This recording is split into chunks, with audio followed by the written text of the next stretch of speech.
예, 다다이즘 잠깐 보겠습니다. 다다이즘은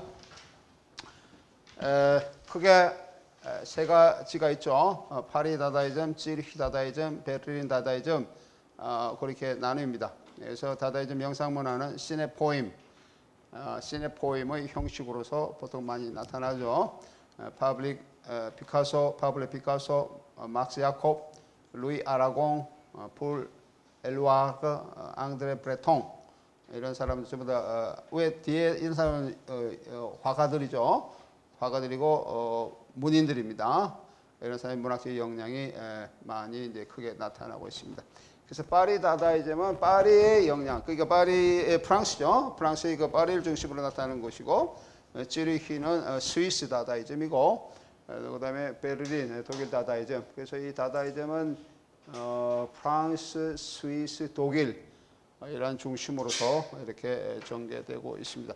다다이즘의 그런 그 영역, 이 당시에 그 아방가드는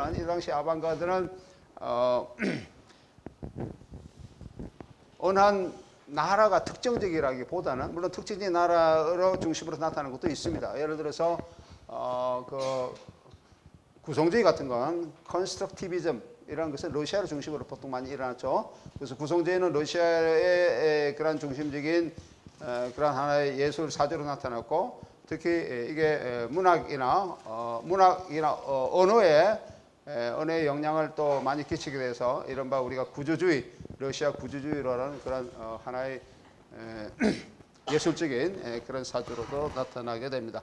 예를 들면 미래주의 같은 것은 주로 이탈리아 중심으로도 많이 나타나고 있죠. 그 이태리 미래주의. 물론 러시아도 미래주의가 있습니다만은 이태리 미래주의, 기계 문명 또는 메타 기계학을 중심으로 하는 그런 것들이 많이 나타나고 있습니다.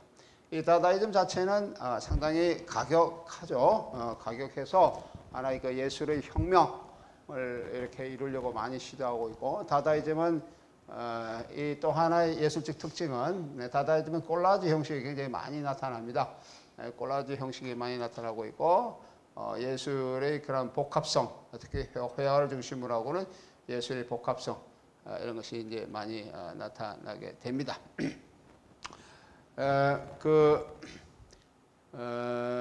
베를린 다다이즘의 하나의 중심적인 인물이 라울 하우스만이라는 사람이 있는데, 이런 사람을 잠깐 보면은, 이 라울 하우스만 베를린 다다이즘의 중심적인 인물입니다. 이 사람의 작품들을 보면요, 이게 이 사람들이 그 라울 하우스만 또는 뭐 다른 다다이스트들도 굉장히 비슷한 그런 것을 많이 보여주고 있습니다. 이런 것이 이 시대의 하나의 그 예술 형식이었어요. 그래서 뭐 하나 이런 걸 보면은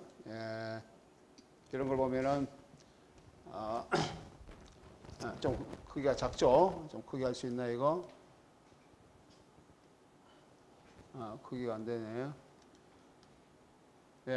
아까 이런 거 보면은 사람의 머리인데 뭐 여러 가지 예술적인 이 당시에 생각했던 많은 예술적인 상당히 집합적으로 모여 있습니다.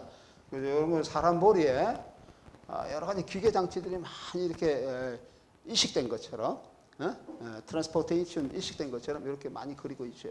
그리고 뭐 자동차 핸들 같기도 하고 많은 그런 어떤 기계 장치가 많이 돼. 소위 말해서 우리가 아까 내가 저는 초반에 잠깐 메타 기계학 이런 것을 한 유형이라고 볼 수 있습니다.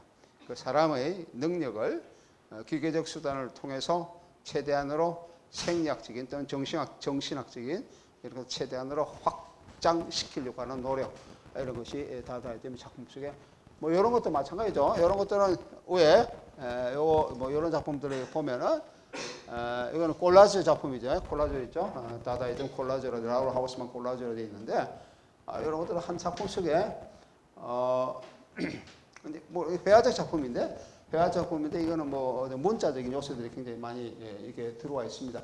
이 문자들은 대부분 다 그 당시에 신문에서 많이 따왔어요. 신문에 자기의 그런 작품과 연관되는 그런 단어 조합 이런 것들을 막 가져와서 하나의 그 예술 작품화 하려고 하는 그러한 시도를 얘기하죠. 이 다다이즘 시대 다다이즘 얼마 되지 않습니다. 1917년에서 1917년에서 1923년, 24년에 그 초현실주의 매니페스트가 발표되고 있죠. 소위 초현실주의 선언문이 발표되는데 우리가 지금 좀 이따가 볼 초현실 선언은 바로 앞시기에 해당되는 것이 다다이즘입니다.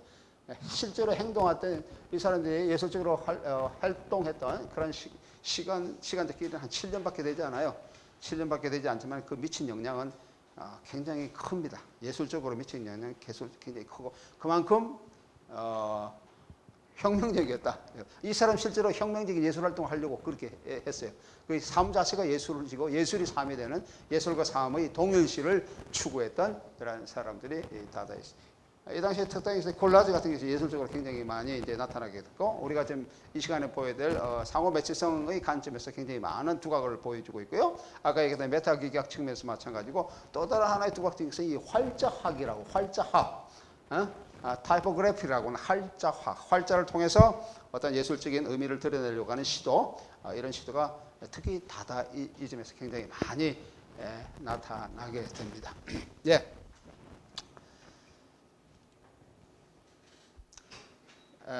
아까 얘기는 그 시네포임의 관점 이런 것이 또 다른 하나의 그 작가들이라 보면 이제 이런 작가 들 수 있고요. 우리가 영화 내지는 사진 쪽으로 많은 영향을 미친 적인 한 사람이 이 만레이라고 하는 사람입니다. 만레이 다다이즘과 초현실주의에 많은 영향을 미치고 있는데 이 사람의 이제 작품으로서는 이성으로의 회귀, The Return, The Reason이라고 하는 이런 작품들이 있고요. 이성으로의 회귀 이런 것이 있고, 근데 이 이성으로의 회귀는 상당히 그 아이러니의 그런 측면으로서 우리가 이해할 제목이라고 볼 수 있습니다. 근데 이 제목과 달리 이 이성으로의 회귀라는 게 보면 비이성적인 이미지를 보여주고 있는 것이 되고, 이 사람이 이제 다다이스의 밤에 초연돼서 여러 가지 장면들을 보여주게 됩니다. 그래서 이 이성의 회귀는 전통적인 시각 문화에 저항하는 것을 많이 보여주고 많은 파변 조각, 우리가 현실에 나타나고 있는 비이성적인 요소로서의 많은 파편 조각, 많은 파편적인 빛이 이렇게 비춰지는 그런 장면으로 보여주게 됩니다. 이런 것을 흔히해서 만화경이라고 그렇게 얘기를 할 수가 있죠. 많은 조각들이 우리가 통 속에 만화경에서 이런 조그마한 긴 원통 속에 많은 그런 조각들이 있어서 번쩍이는 조각에서 햇빛이 비치면 햇빛이 빛을 돌리면은 햇빛이 비치는 쪽으로 그 안에 그 많은 조각들이 빛을 반사하면서 반짝이는 빛을 반사하면서 다른 이상한 또는 아주 다른 예술적인 그런 것을 보여주게 됩니다.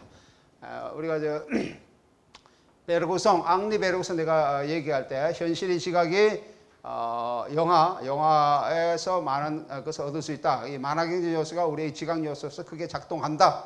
라고 아마 내가 첫 시간에 얘기한 것 같은데 이런 것들은 여기서도 다시 한번 반복적으로 그 어떤 예술적인 활동으로서 반복적으로 나타나고 있다.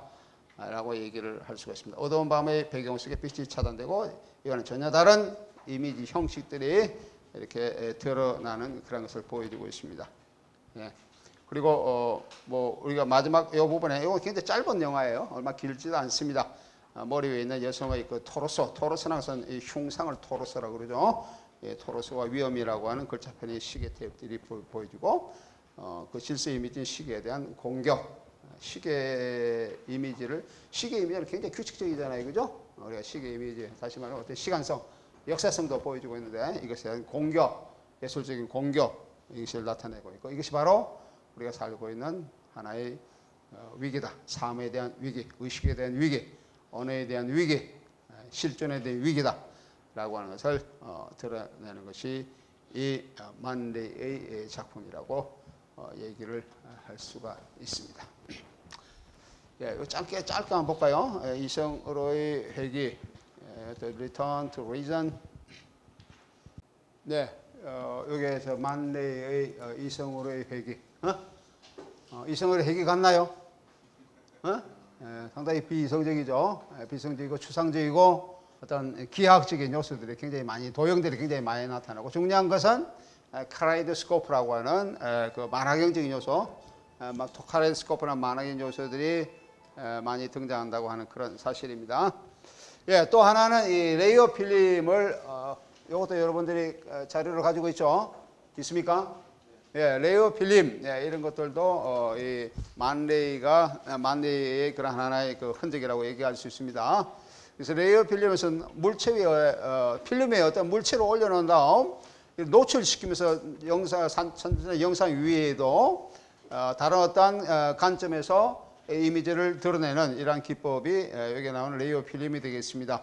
이것이 이제 다다이스트 프로그램 일환으로 발표됐는데 여기 보면은 조금 전에 우리가 봤던 그 다음에 에마크 바키아라고 하는 이런 것도 이제 만들어지게 되겠죠. 에마크 바키아라는 것은 나를 홀로 있게 해줘라고 하는 그런 뜻으로서 추상적 형태와 비추상적이 함께 노출되어지고 그것을 이미지로 보이게 하는 그런 기법이 에마크 바키아라고 하는 기법이 되겠습니다. 만레이의 레이어 필름은 어떤 보통 우리가 이미지를 하기 위해서 사진기 속에 어떤 필름을 넣고 거기서 찍으면은 빛을 통해서 찍으면은 이제 그것이 우리가 보통 사진기 원료로서 이렇게 보통 드러나는 것인데 이 레이어 필름은 사진이라고 하는 어떤 기계적 장치를 이용하지 않고 암실에서 인화지 위에 어떤 물체를 올려놓고 외부의 빛을 암실이 어두운 데죠. 그래서 커튼을 연다든지 어떤 창문을 연다든지 해서 외부의 빛을 거기에 투사시키면은 그 인화지에 어떤 이미지가 형성되는 그러한 것을 레이어 필름이라고 그럽니다. 어떤 사진은 기계 장치를 사용하지 않고 다른 이미지를 구하는 이런 것이 레이어 필름 기법. 이런 것도 이제 이 시대에 많이 나타나고 있는 것이다 라고 얘기를 할 수 있습니다. 그래서 이 만레이 초기 작품은 우리가 조금 이따가 이제 볼 독일의 그런 몽타주 기법에서 발트 루트만이라는 사람이 있습니다. 발트 루트만의 베를린 대도시 교향고, 베를린 대진포니 스튜디오 그로슈타트 같은 이러한 아방가드 영화에 영향을 끼치게 됩니다. 끼치게 되고 새로운 어떤 이미지를 산출하는 그런 기법으로서 나타나게 됩니다. 예. 요거는 이제 아방가드 다다이즘은 그렇게 넘어가고 그다음에 초신주로 넘어가겠습니다. 예. 초신주의 영역에서 우리가 좀 집중적으로 볼 것은 안달루시아라고 계라고 하는 이런 작품입니다. 루이 브레똥 루이 내가 여기 여러분들에게 써놓은 여러분들 유인물 쪽에 보면은요 여기 나오는 루이스 부니엘이죠. 루이스 부니엘의 작품으로서 우리가 조금 살펴보려고 그렇게 하고 있습니다. 초현실주의 문학은 특히 초현실주의라는 것이 영화와 상당히 밀접한 관계를 가지고 있습니다. 초현실주의 문학도 좀 그렇게 얘기를 할 수가 있어요.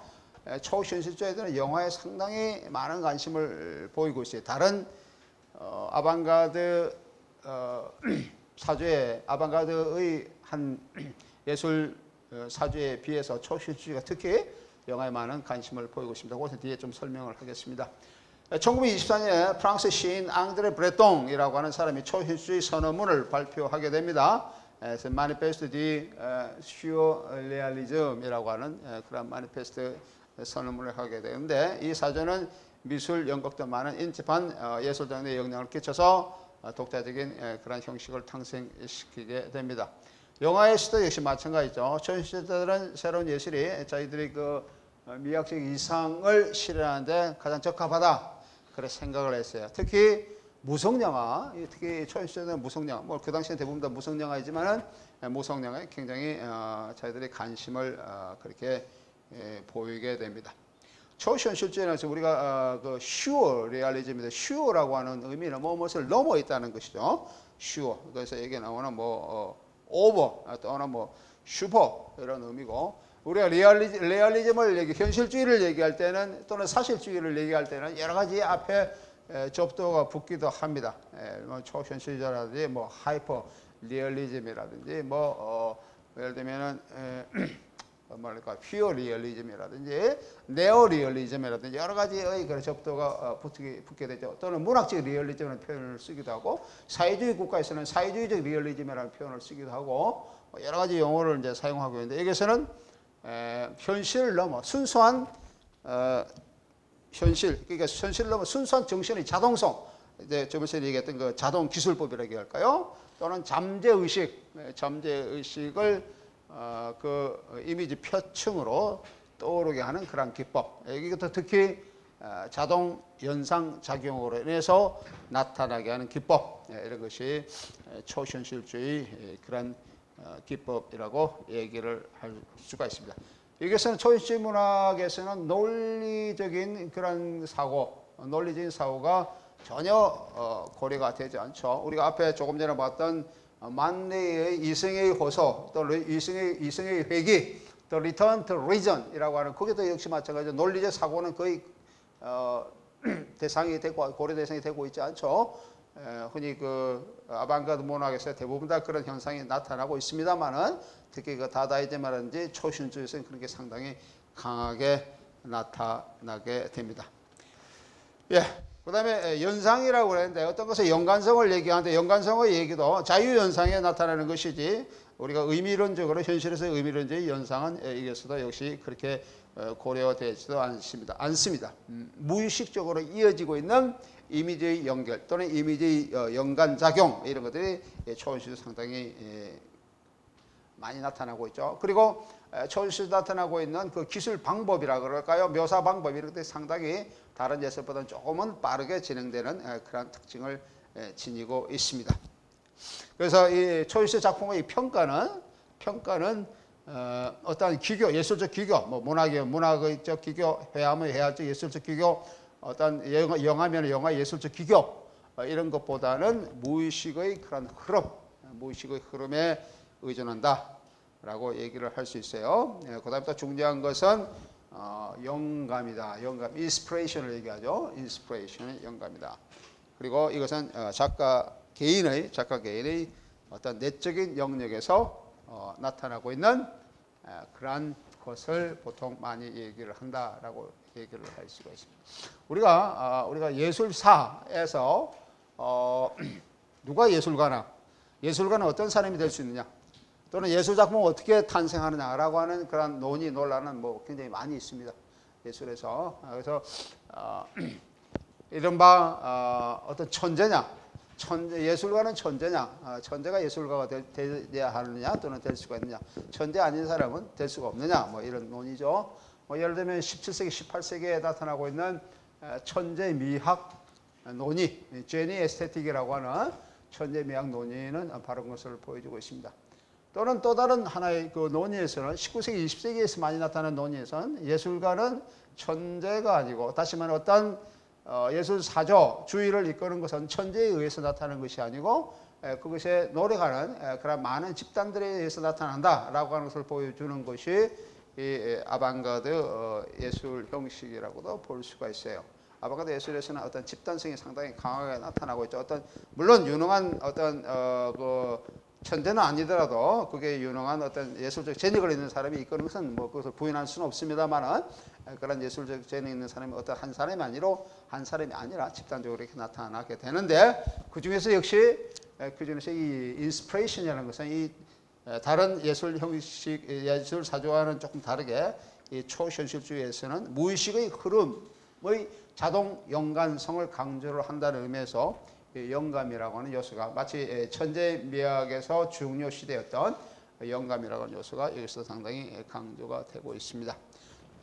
초현실 독창성은 현실의 영역에서는 벗어나죠. 현실의 영역에서 벗어나고 아까 얘기했던 꿈 또는 잠재의식 이런 것을 표현하고 있습니다. 꿈은 잠재의식의 표현이고 무의식의 그런 발현이다. 무의식이 표면화된 발현이다. 그렇게 얘기를 할 수 있고 그 다음에 그것이 임의적으로 병치되어서 끝없이 이루어진다. 영화 같은 것은 그런 것을 보여주고 있는 가장 좋은 한 예이다. 다시 이들은 그런 의미에서 영화는 어떤 이미지를 계속 이렇게 연속적으로 보여주고 있다는 점에서 영화는 초실주의자들이 상당히 열광했던 그런 이상적인 매체라고 볼 수가 있습니다.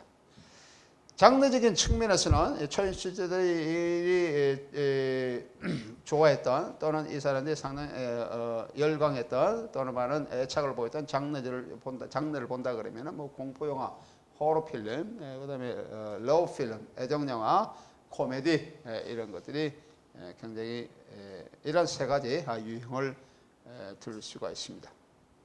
초현실들은 이 테러라고 하는 그런 관점을 상당히 즐겨 사용합니다. 그래서 우리가 얘기하고 있는 예술적 테러의 관점입니다. 예술 사람이 초현실에서 많이 나타나고 있습니다.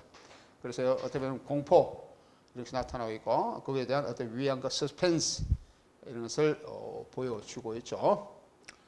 그 다음에 얘기하는 아까 얘기한 러브 필름의 관점도 상당히 초우주의 예술 영역에서 중요한 요소가 되는데 특히 러브 필름 중에서 특히 에로틱한 그런 형태가 초현주의에서 많이 나타납니다. 우리가 지금 보게 될 안달루시아의 계에서도 그런 요소들이 적지 않게 나타나고 있습니다. 그래서 성적 자유 이런 것이 초현주의 상당히 중요한 부분이 되고 있고 잠재의식에 이르는 통로를 탐구하자는 것 이것이 사회적으로 용인되어지 않았던 그 시대에 어떠한 사회적 충격 또는 어떤 사회적 관심, 사회적 관점 이런 것을 뒤엎는 전복시키는 하나의 그런 새로운 요소로서 등장하게 되죠. 네. 또는 부분적으로는 그 시대에 우리가 학문적인 한 유형으로서 그 당시에 이제 새로운 시작을 보였던 정신분석학이라는 게 있습니다. 프로이트의 꿈의 해석이라고 하는 그런 책에서 대표되는 정신분석에서 많이 나타나고 있는 이러한 리비도적 관점, 그죠? 리비도적 관점. 원리에서 정신분석 얘기하는 성적 에너지라고 얘기할 수 있는 이런 요소들과도 상당히 밀접한 연관성을 지니고 있습니다.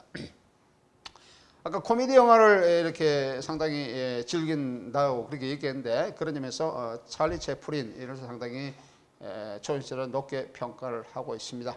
그래서 그 이유 중에 하나가 현실의 단조로움을 벗어나서 인간 개개인을 벗어나게 하는 새로운 그런 관점에서 벗어나게 하는 이런 것을 나타나게 한다라고 하는 그런 의미죠. 그 현실적인 간섭, 갈래를 깨트린다라고 하는 겁니다. 코미디가 깨트린다고 그런 점에서 초현실의 관점에서는 전복적이다. 그렇게 얘기를 할 수가 있습니다. 찰리 채플린은 유럽에서 엄청나게 영향을 미쳤죠. 엄청나게 미쳐가지고 유럽에 선풍적인 인기를 끌었습니다. 찰리 채플린이. 네. 이 시대 유럽에서는 검열제가 보통 일상이었어요. 외국 영화 또는 외국의 어떠한 문화가 들어올 때는 검열을 한다 이런 얘기죠. 우리나라에 도움이 되냐 그렇지 않느냐, 아니 우리나라의 그런 여러 가지 관점에서 해를 끼치냐라고 해서 검열을 하는데 찰리 채플린은 별로 검열도 받지 않고 그렇게 통과되는 그런 관점을 보여주고 있습니다.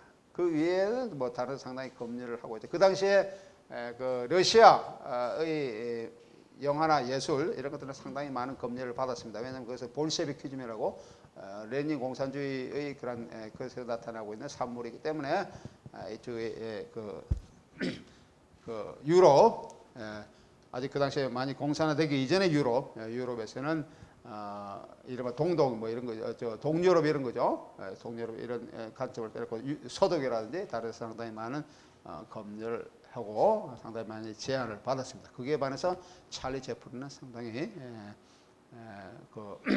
검열 없이 물론 검열을 했겠지만은 통과해서 그 유럽 사회 특히 독일을 비롯한 유럽 사회에 상당히 영향을 끼치게 됩니다.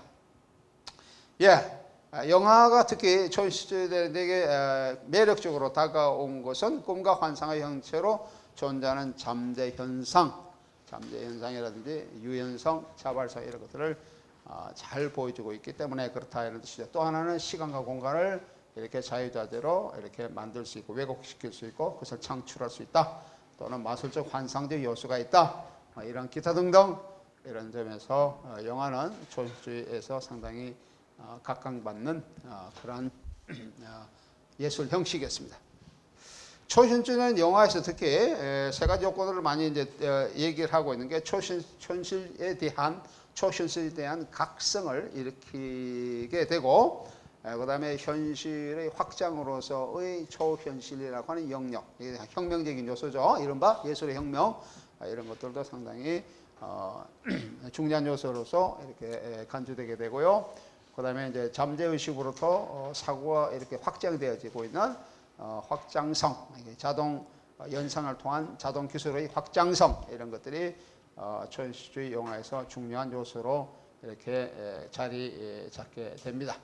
그럼에도 불구하고 이 초현실주의의 영화는 그렇게 많지는 않습니다. 많지는 않고 이유 중에 하나가 많은 시나리오를 썼지만 그것이 이제 영화되지 못한 그런 것도 있죠.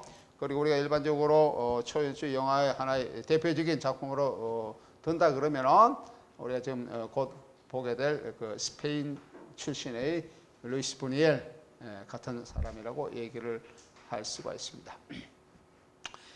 예, 초현실 영화로서 나타나고 있는 부니엘 작품들, 루이스 부니엘이죠. 부니엘 작품들을 보면은 문학에서 비롯한 그런 요소들을 상당히 많이 지니고 있습니다. 이런 부분들은 우리가 이 시간에 얘기하는 문학의 영화 또는 문학적 요소가 영화에 미치는 상호 매체적인 관점이라고도 얘기를 할 수가 있습니다. 우리 안달루시아의 개라고 하는 건데 안달루시아는 지명 이름입니다. 스페인의 남부에 있는 지명이 안달루시아고 그게 개고요. 이 작품은 브레통의 초현실주의 선에 제시한 사조의 미학을 실천하고 있을 뿐만 아니라 그 작품에서 끊임없이 반복되고 있는 주제들을 그러니까 초현실주의 선언문에서 나타나고 있는 그런 주제들입니다. 이런 주제들을 잘 반영하고 있습니다. 프랑스의 아방가드 운동은 우리가 저번 시간인가요 보았던 그 베르난 레제 기계적 발레 우리가 잠깐 봤었죠.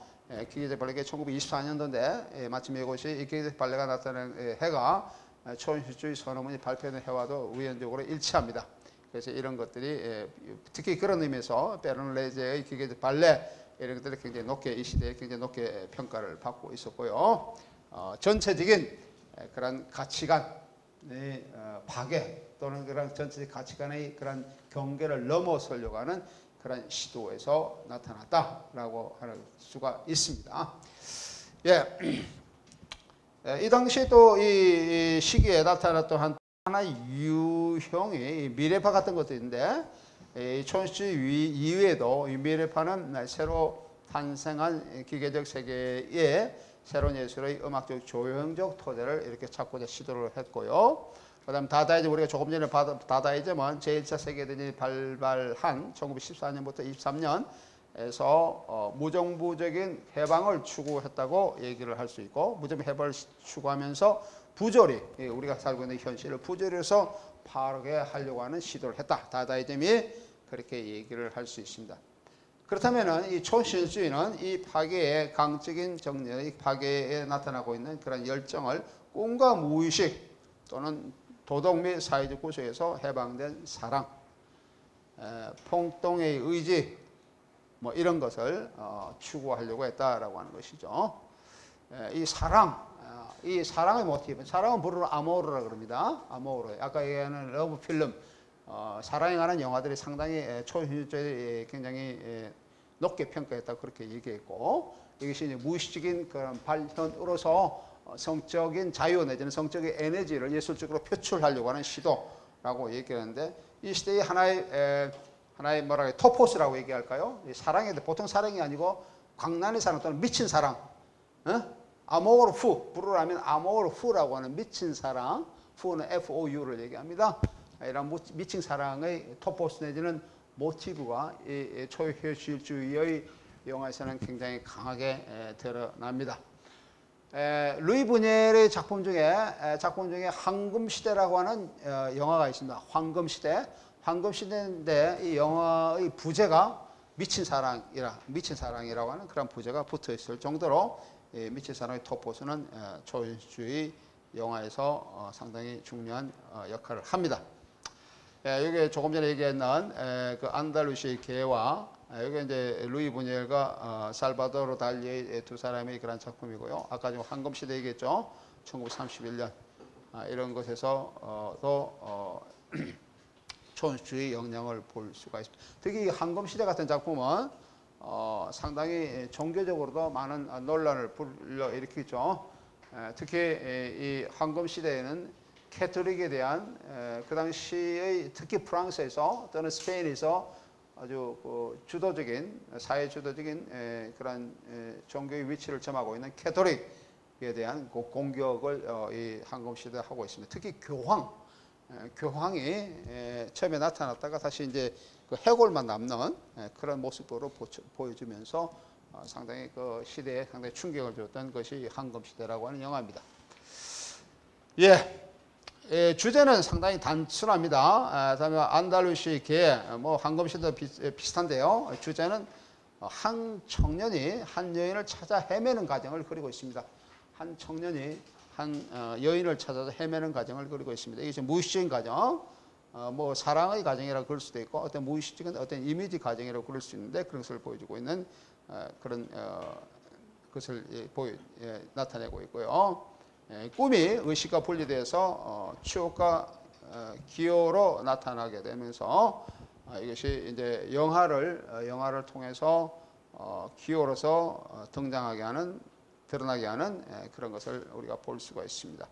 안다루시기에는 세 가지의 그런 단계가 드러나는데 폭력에 대한 서정, 폭력적인 요소가 상당히 강합니다. 아까 테러라고 얘기했었죠. 그런 강하게 나타나고 있고 욕망과 무의식의 그런 경향 이런 것을 상정화되어 나타나고 있고요. 그다음에 이제 사회적 반항에 대한 호소 이런 세 가지 요소가 드러나고 있습니다. 한번 잠깐 보겠습니다. 안달루시아의 개. 눈에 칼로리 배는 거 그거 봤어요? 또 어떤 아이 분양을 한 남자가 자전거 타다가 쓰러진 자기 아이와 성이 분명치 않은 어떠한 여자의 모습인데도 어떤 분명치 않은 또 그거 갖고 또 혹시 이제 8년 뒤에 나왔어요. 8년 뒤에 제일 처음 시작할 때는 옛날 옛적으로 시작해서 프롤로그에 옛날 옛적에 이게 지금 내 서사 구조입니다. 내가 이렇게 요거 잠깐 정리해 놓은 서사 구조. 이 서사 구조란 말이 조금 이렇게 조이지 영화에는 맞진 않지만은 그래도 흘러간 내용을 보면 이런 식으로 되어 있어요. 프롤로그 옛날 옛적에 나오고요. 사정을 탄 아이와 양성의 여자, 남자인지 여자인지 분명하게 구별되지 않는 여자. 근데 그 앞에 나오는 시기는 8년 뒤라고 자막이 나왔죠. 그래서 여기 나온 옛날 옛적에 8년 뒤라고 것이 나왔고요. 그 다음에 이제 유혹의 그런 모티브, 유혹이 상당히 중요한 초인주의의 하나의 모티브가 됩니다. 유혹, seduction이라고 하는 거죠. 이게 나오고 그 다음에 이제 분신, 어떤 사람이 자기 분신이 등장하는 건 새벽 3시경 또는 16년 전 뭐 이렇게 이제 나타나고 있습니다. 그리고 결별이고 그 다음에 해피엔드고 마지막에 에필로그, 봄날 에필로그 그런 식으로 나타나고 있습니다. 이게 이 영화가 보여주고 있는 그러한 것이라고 서사 구조라고 얘기를 할 수가 있습니다. 제목은 안달루시아의 개입니다. 안달루시아는 지명 이름이고 뭐 우리가 잘은 모르겠지만 이게 안달루시아다라고 얘기를 할 수는 있겠고 근데 개예요. 개. 시행, 불안 시행, 개를 봤습니까? 개가 나왔나요? 안 나왔어요? 곤충은 나왔죠. 동물들은 뭐뭐 나왔습니까? 개미, 또 당나귀, 또 아까 동나방가 나오고 그죠? 그렇게 나왔습니다. 나왔는데 개는 보이지가 않아요. 근데 왜 개가 들어갔을까? 제목에. 영화는 환상, 이른바 꿈, 잠재의식 이런 것들로 계속 이어지고 있죠. 그래서 이 자체에 대해서 서사를 의미론적으로 분석하는 것은 그렇게 큰 의미가 없습니다. 의미가 없고요. 아까 얘기한 것처럼 근데 형식은 취하고 있죠. 프롤로그, 에필로그라는 형식을 취하고 있고 그 사이에 하나의 그런 우리가 본문이라고 그럴까요? 서사의 중심을 이루는 부분들이 있는데 그 부분들이 조금 전에 얘기한 것처럼 이렇게 나타나고 있다라고 얘기를 할 수 있습니다. 뭐 어느 정도 일관성 있는 그런 부분이라 그러면 이 정도로 우리가 해석할 수 있습니다. 프롤로그 보면은 그 탱고 음악이 나오죠. 탱고 음악이 나오고 옛날 옛적에 이렇게 하고 있고 한 사람이 이게 면도날을 아주 날카롭게 갈아서 자기와 함께 있던 어떤 여자의 그런 왼쪽 눈을 이렇게 벌려서 이렇게 눈을 이렇게 절단하는 절개하는 그런 장면이 나타납니다. 그 이유 중에 하나가 구름에 달이 나왔죠. 달에 구름이 지나가는 게 나왔죠. 그래서 연상작용에 의해서 무의식 연상작용에 의해서 이렇게 얼굴을 이렇게 하는 눈을 가르는 그런 장면이 나타나고 있습니다. 예. 두 번째 보니까 이제 중심부 쪽에 보니까 아까 자전거를 탄 아이와 어떤 양성의 여자. 근데 이번에는 박은 음악이 나옵니다. 박음이 나오고 자막은 8년 뒤 그게 나오죠. 그래서 어떤 뭐 실외 어떤 도시인데 뭐 어떤 듯이 알 수 없는 텅 빈 거리 뭐 이런 것도 나오고요. 자전거를 타고 온 남자 뭐 이런 것들이 쭉 나오고 있습니다. 예. 그 다음에 다시 실내로 돌아와서 한 건물의 방안이 있고요. 여자가 앉아서 책을 읽고 있는 장면이 잠깐 나옵니다. 그리고 그 여자의 얼굴이 굉장히 여기에 나오면 등장인물도 상당히 좀 뭐랄까 긴장되어 있고 불안한 이런 모습이 자주 눈에 띄죠. 이거 밖을 보니까 자전거 타고 가는 사람이 있는데 그 여자가 책을 탁 던지고 그 창가로 다갔습니다. 그때 던지고 간 그런 책 제목이 뭐냐 그러니까 자세히 보면은 거기 보면은 17세기 중엽에 네덜란드의 바로크 황금시기 화가인 얀 베르메르 레이스를 떠난 여자라고 하는 그런 그림이 그려져 있는 책입니다. 이것이 이제 크로접이 돼 있죠. 그래서 시기론자는 정확하지 않지만은 바로크의 그런 시기와 부분적으로 연관되어 있다라고 하는 것을 조금 이렇게 암시를 하고 있습니다. 바로크는 어떤 시기입니까? 바로크. 이런 거를 이제 우리가 사고 맺힐 관점에서 이해를 하려고 그러면은 이러한 예술 사조의 의미를 좀 알아야 됩니다. 바로크 시대는 우리가 포스트 모더니즘과도 상당히 질 둘레제가 얘기하듯이 포스트 모더니즘과의 그런 미학적 연관성을 지니고 있죠. 특히 바로크 시대의 그 미로 미학이라고 하는 관점 이런 것들이 특히 이제 그런 것을 보여주고 있습니다. 그 포스트 모더니즘에서 얘기하고 있는 가오스모스라 그럴까요? 어떤 혼돈 속에 어둠 속에 새로운 빛을 보여주고 있는 그러한 관점에서의 미로적인 것이 이제 여기에 나타나고 있습니다. 그런데 이제 거기 가서 그걸 열정적으로 껴안는 장면이 잠깐 나오고 있습니다. 예. 그 다음에 우리가 보았던 내용을 이렇게 이제 문자적으로 글로 이렇게 정리해 놓은 부분입니다. 이런 부분들이 쭉 이제 연장되고 있습니다. 요거는 내가 이게 유인물로 여러분 나눠줬기 때문에 이걸 한번 읽어보세요. 읽어오고 오늘은 이제 시간이 다 됐기 때문에 다음 시간에 이것을 좀 짤막하게 설명을 하고 초연시대 영화에 대해서 조금 더 얘기를 하도록 하겠습니다. 그만.